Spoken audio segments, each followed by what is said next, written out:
বৰপেটা ৰোডত বীৰ বিৰছা মুণ্ডাৰ 126 সংখ্যক পুণ্যতিথি উদযাপন অসম মুণ্ডা ৰিজিয়নেল কমিটিৰ উদ্যোগত বৰপেটা ৰোড সাহিত্য সভা ভৱনত অনুষ্ঠিত গাম্ভীৰ্যপূৰ্ণ অনুষ্ঠানত ভাৰতৰ স্বাধীনতা সংগ্ৰামৰ অগ্ৰণী সেনানী ধৰতী আবা তথা মুণ্ডা সমাজৰ আৰাধ্য পুৰুষ বীৰ বিৰছা মুণ্ডাৰ প্ৰতিচ্ছবিত পুষ্পাঞ্জলি অৰ্পণ কৰি গভীৰ শ্ৰদ্ধাঞ্জলি জ্ঞাপন কৰা হয়। বীৰগৰাকীৰ পুণ্যতিথিৰ বিশেষ অনুষ্ঠানত আদিবাসী উন্নয়ন পৰিষদৰ উপাধ্যক্ষ সুভাষ তিৰ্কী, মানাহ বিধানসভাৰ বিধায়ক থানেশ্বৰ বসুমতাৰী, বৰপেটা ৰোড সাহিত্য সভাৰ সভাপতি অৰূপ বয়ন, চিকিৎসক ডাঃ প্ৰদীপ ৰাজবংশী, সাংবাদিক নীলোৎপল ৰায় চৌধুৰীকে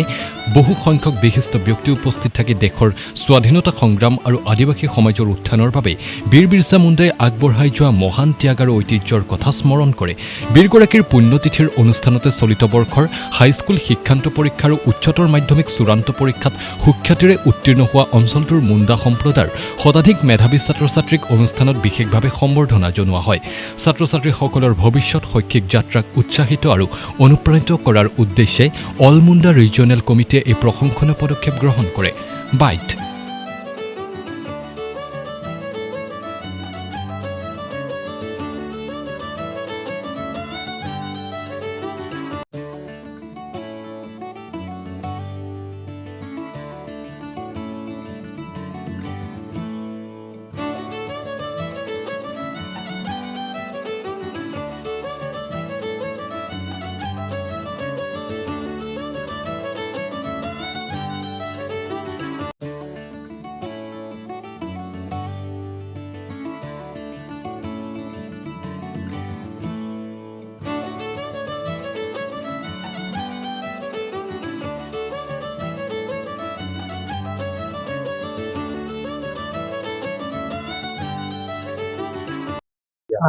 আজি 150 জন আমার ছাত্র ছাত্রী বিটিসি রিজনের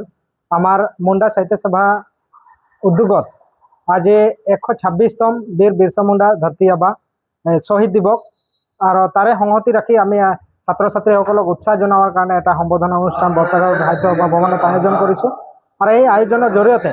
আমি এটাই বাৰ্তা প্ৰেৰণ কৰিব বিচাৰিছো যে অসমৰ প্ৰেক্ষাপটত কোনো ধৰণৰ মানে জনজাতিকৰণৰ বিষয়টো চিন্তা চৰ্চা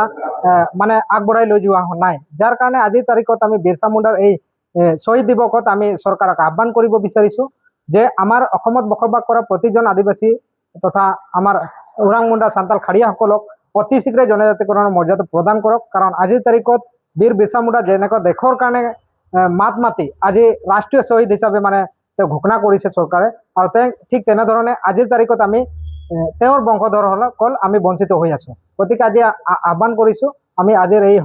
বিৰছা মুণ্ডা শহীদ দিৱসত যে আমাৰ যাতে জনজাতিকৰণ অতি শীঘ্ৰে পূৰণ কৰে চৰকাৰে। আৰু আজি বিটিসি ৰিজনৰ যিখিনি আমি ইয়াতে উপস্থিত আছো 5টাকৈ জিলাৰ আমি কমসে কম 150টা ছাত্ৰ ছাত্ৰীসকলক আমাৰ ইয়াতে সম্বৰ্ধনা জ্ঞাপন কৰা হৈ আছে। আৰু তেওঁলোকৰ যাতে ভৱিষ্যত এটা বিৰছা মুণ্ডাৰ আদৰ্শ লৈ তেওঁলোকে শিক্ষা দীক্ষা গ্ৰহণ কৰি তেওঁলোকে যাতে দেশৰ নাগৰিক এটা ভাল হ'ব পাৰে, তাৰ কাৰণে আজিৰ তাৰিখত এই অনুষ্ঠানটো আয়োজন কৰা হৈছে।